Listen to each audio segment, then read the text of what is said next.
Bismillahirrahmanirrahim. Assalamualaikum warahmatullahi ta'ala wabarakatuh.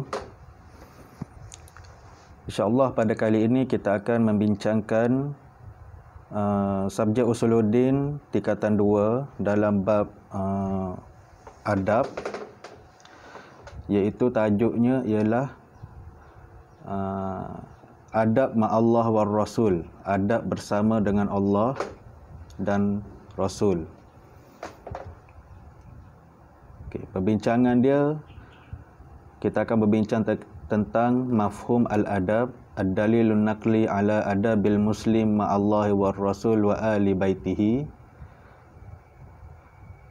Adabul muslim ma'allahi war rasul wa ali baitihi, adabul muslim ma'allah, adabul muslim ma'ar rasul, adabul muslim ma'a ali baitihi, dan seterusnya. Fawaidu salawati ala nabi sallallahu alaihi wasallam.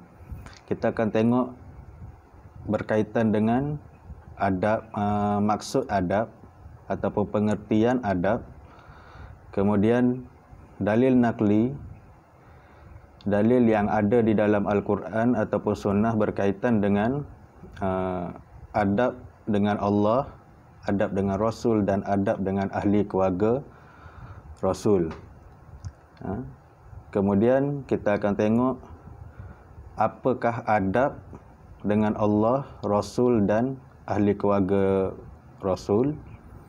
Kemudian kita akan membincangkan tentang fawaidus salawati ala nabi, faedah berselawat ke atas Nabi Muhammad sallallahu alaihi wasallam. Mafhumul adab, pengertian adab. Allazi wada'a 'alal Qur'an was sunnah li bayani i'tiqadil Islam wa ta'alimihi as-samha, iaitu berkaitan dengan apa yang disandarkan ataupun apa yang diletakkan ataupun apa yang ada di dalam Al-Quran dan sunnah untuk menunjukkan pegangan Islam dan ajaran Islam yang bertoleransi. Ad-dalilun naqli 'alal adabil Qur'anil Karim,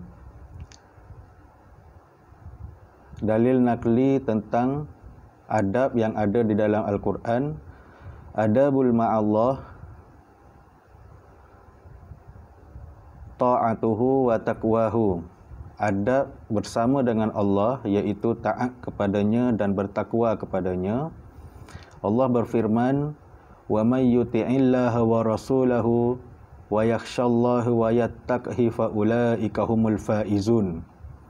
Barang siapa yang taat kepada Allah dan Rasul dan takut kepada Allah dan bertakwa kepadanya, maka mereka adalah orang-orang yang mendapat kemenangan. Kemudian adab ma'ar Rasul, adab bersama dengan Rasul. Fa'ala ma amarallahu bihi wa taraka ma nahahu, adab dengan Rasul ialah buat apa yang disuruh Allah dan meninggalkan larangannya.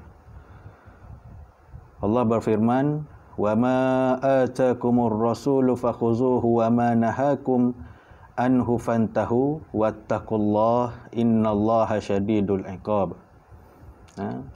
Yang bermaksud, dari apa jua yang dibawa oleh Rasulullah kepada kamu, maka terimalah, dan apa jua yang dilarang oleh mereka, maka patuhilah larangannya, dan bertakwalah kamu kepada Allah, sesungguhnya Allah itu amatlah berat azab siksaannya.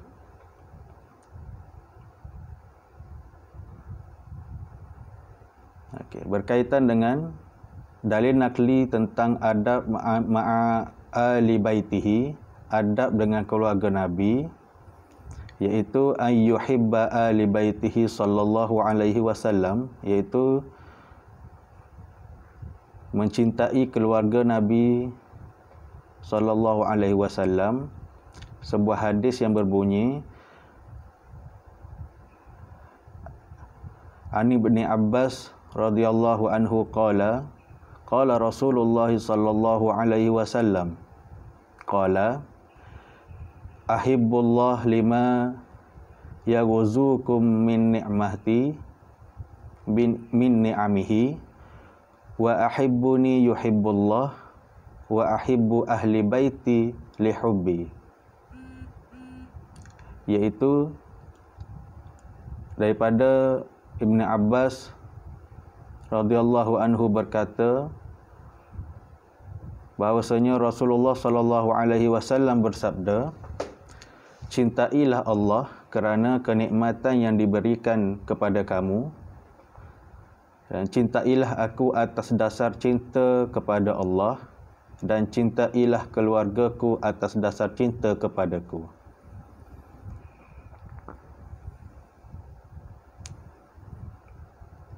Kemudian adabul muslim ma'allah, adab orang Islam dengan Allah.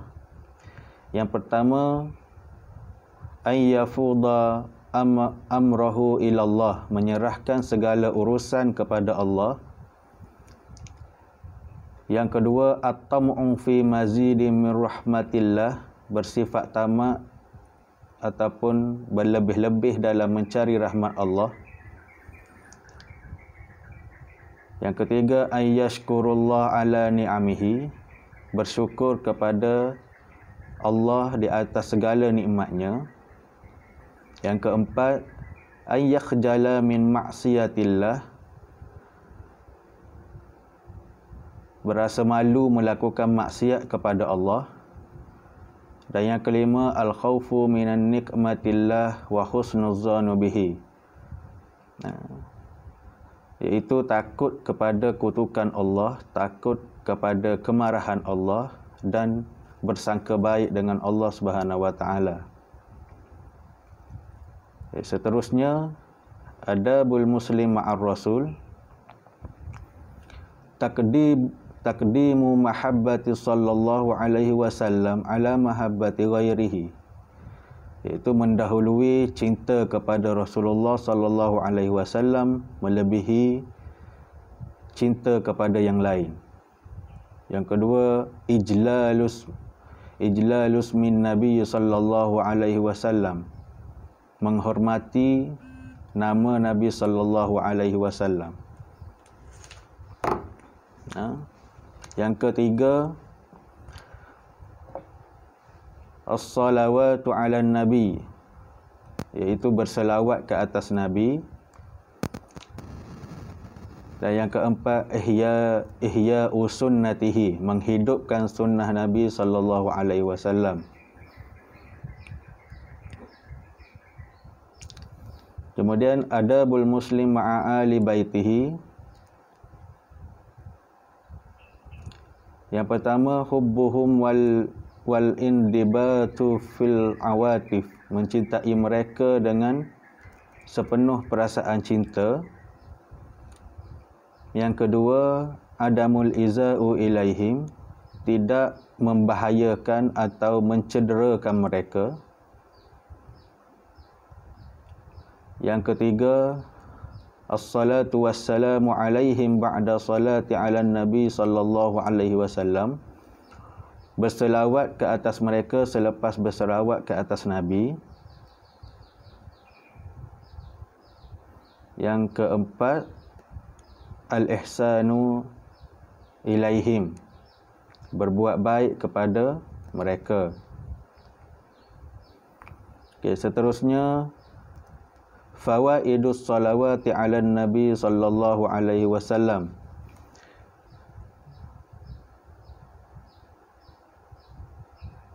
Yang pertama, imtisalu amrillah, iaitu mematuhi perintah Allah untuk berselawat kepada Rasulullah. Yang kedua, husulul asyara salawatim minallah, menerima balasan selawat 10 kali ganda daripada Allah Subhanahu wa taala. Yang ketiga, yaktubu lahu asyara hasanatin wa yumha anhu asyara sayyiat. Orang yang berselawat ini ditulis baginya 10 kebaikan dan dihapuskan 10 kejahatan. Teranglah kepada kita bahawa dalam bab ini kita perlu melakukan ataupun beradab dengan Allah Subhanahu Wa Taala, iaitu dengan melakukan apa yang disuruh dan meninggalkan apa yang dilarang, dan bersangka baik dengan Allah Subhanahu Wa Taala atas setiap apa yang terjadi dalam hidup kita, dalam keluarga kita, dalam masyarakat kita dan dalam negara kita. Kemudian adabul muslim ma'ar rasul, adab orang Islam dengan Nabi. Kita kena mencintai Rasulullah itu melebihi cinta pada yang lainnya, kerana Nabi kata tidak beriman seorang kamu sehingga aku dicintainya melebihi perkara yang lain. Dan yang ketiga, adab orang Islam ni dengan keluarga Nabi. Jangan kita mencaci keluarga Nabi, menerima Rasulullah sahaja tanpa menerima ahli keluarganya. Dan kemudian kita kena sambung selawat ke atas Nabi itu dengan disambung kepada kesejahteraan ataupun selawat dan salam kepada ahli keluarganya juga. Dan kepentingan selawat ini ialah, yang pertama, Allah membalas dengan 10 kali selawat. Sekali kita selawat, Allah balas 10. Dan setiap kali seseorang itu berselawat, ataupun setiap kali kita berselawat, akan ditulis 10 kebaikan dan dihapuskan 10 kejahatan. Okey. Wallahu a'lam bissawab. Assalamualaikum warahmatullahi wabarakatuh.